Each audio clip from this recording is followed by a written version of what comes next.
semuanya, bertemu kembali dengan kami di sini. Ada peribahasa bilang bahwa Anda tidak akan mempunyai kesempatan kedua untuk membuat kesan pertama. Seringkali kesan pertama itu datang dari kata-kata. Inilah topik pembahasan kami, salam kenal dari kami. Di presentasi kali ini, kami akan membahas tentang meminum minuman keras. Tentu kalian sudah familiar dengan kata minuman keras. Saat ini, minuman keras tersebut sudah banyak sekali dikonsumsi oleh banyak orang tanpa memandang usia dan marak terjadi di kalangan pergaulan bebas di kota besar. Tanpa basa-basi, mari kita bahas melalui informasi yang kami gali melalui beberapa sumber. Pengertian minuman keras atau khamar. Dalam bahasa Arab, minuman keras disebut khamar. Secara definisi bahasa, khamar mempunyai arti penutup akal. Sedangkan menurut istilah syar'i, khamar adalah segala jenis minuman atau selainnya yang memabukkan dan menghilangkan fungsi akal.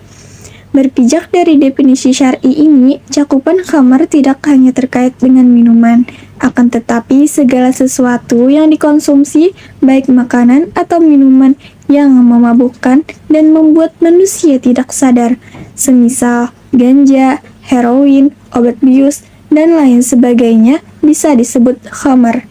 Rasulullah Shallallahu Alaihi Wasallam bersabda, "Kullu muskirin khamrun wa kullu khamrin haramun." Tiap-tiap yang memabukkan disebut khamar dan tiap-tiap khamar hukumnya haram. Hadis riwayat Muslim. Hukum minuman keras. Sudah menjadi ijma ulama bahwa hukum minuman keras atau khamar haram. Mengkonsumsi minuman keras merupakan dosa besar. Di antara dalil yang menegaskan keharaman minuman keras adalah, hai orang-orang yang beriman, sesungguhnya minuman khamar, berjudi, berkurban untuk berhala, mengundi nasib dengan anak panah adalah perbuatan keji, termasuk perbuatan syaitan. Maka jauhilah perbuatan-perbuatan itu agar kamu mendapatkan keberuntungan. Quran Surah Al-Ma'idah ayat 90. Had minuman keras. Sebagaimana ulama telah sepakat akan haramnya minuman keras, mereka juga sepakat bahwa orang yang meminumnya wajib dikenai hukuman atau had, baik ia mengkonsumsi sedikit atau banyak. Landasan syar'i terkait hal ini adalah dari Anas bin Malik radhiyallahu anhu, dihadapkan kepada Nabi Shallallahu Alaihi Wasallam seorang yang telah meminum minuman keras, kemudian beliau menjilidnya dengan 2 tangkai pelepah kurma kira-kira 40 kali, muttafaq alaih. Hikmah diharamkannya minuman keras. Di antaranya hikmah terpenting diharamkannya meminum minuman keras adalah 1. Masyarakat terhindar dari kejahatan seseorang yang diakibatkan pengaruh minuman keras. Meminum minuman keras yang sudah sampai level pecandu tidak akan mampu menghindar dari tindak kejahatan atau kemaksiatan. 2. Menjaga kesehatan jasmani dan rohani dari berbagai penyakit yang disebabkan oleh pengaruh minuman keras, seperti busung lapar, hilang ingatan, atau berbagai penyakit berbahaya lainnya. 3. Masyarakat terhindar dari siksa kebencian dan pemusuhan yang diakibatkan oleh pengaruh minuman keras. 4.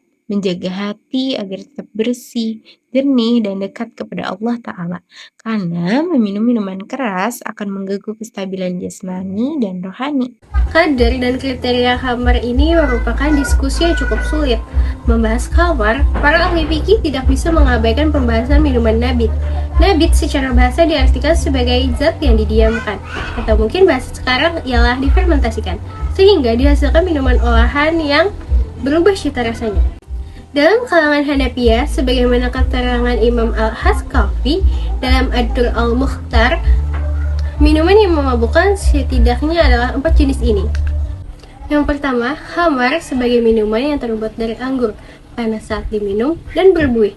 Lalu yang kedua, hila, air anggur yang dimasak hingga sangat pekat. Kemudian yang ketiga, sakar, air kurma yang berbuih dan berbau menusuk. 4. Air rendaman kismis Arab. Ketiga jenis minuman yang disebut terakhir itu tidak dinyatakan secara eksplisit keharamannya. Imam Al-Haskafi juga menyebutkan bahwa minuman yang diolah dari selain anggur, kurma, maupun kismis itu halal. Pendapat jumhur ulama dari kalangan Malikiyah, Syafi'iyah, serta pengikut mazhab Ahmad bin Hanbal berpendapat cukup tegas bahwa segala minuman yang berpotensi memabukkan sedikit atau banyak ia tetap haram. berapapun kadarnya, serta apakah meminumnya sampai mabuk atau tidak. Namun, berbeda pendapat dengan ulama di kawasan Irak. Rupanya, pendapat soal khamr dan nabit ini berbeda di kalangan ulama Irak dengan tokoh tabi'in Ibrahim An-Nakhai, Sufyan Ats-Tsauri, serta Imam Abu Hanifah. Ulama Irak juga mencakup dari daerah Kufah dan Basrah, berpendapat bahwa keharaman khamar itu dilihat pada jumlah kadar yang diminum, bukan dari substansi zat minumannya. Kesimpulan yang dapat kita ambil dari penjelasan tersebut ialah tidak mengonsumsi minuman memabukkan kiranya adalah pilihan terbaik, ditinjau dari konteks masyarakat Indonesia maupun sudut pandang kesehatan. Banyak sekali risiko kesehatan dapat terjadi akibat perilaku alkoholik. Untuk bir tradisional, saat ini pun belum ada standarisasi kadar alkohol untuk tuak, air tape, atau bir salak pondok, dan seberapa banyak ia mampu memabukkan. Maka menjauhinya adalah pilihan terbaik. Mengetahui lingkup bahasan fatwa ulama seperti di atas, kiranya membuat kita lebih bijak dalam mengonsumsi produk apapun, mendiskusikan isu-isu kemasyarakatan, serta memandangi tradisi yang terjadi di sekitar kita. Wallahu a'lam bishawab.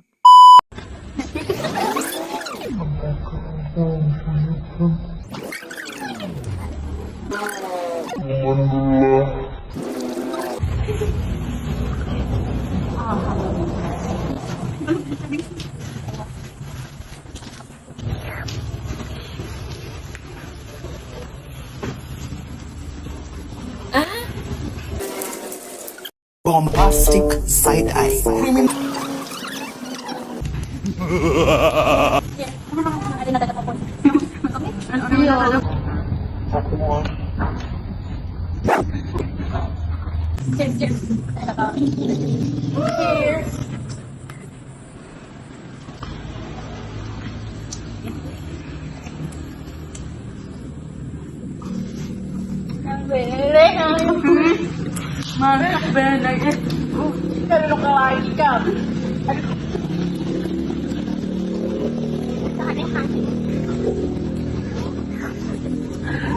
Kayaknya kita pulang nah.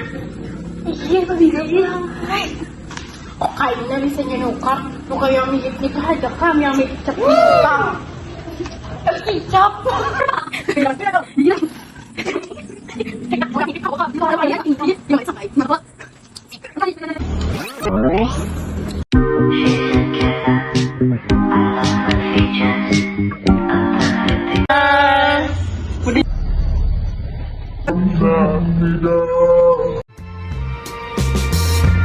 Sekian presentasi dari kami, semoga dapat bisa diambil hikmahnya. Berhubung tidak ada hikmah di sini, kami tutup. Wassalamualaikum warahmatullahi wabarakatuh. Bye bye.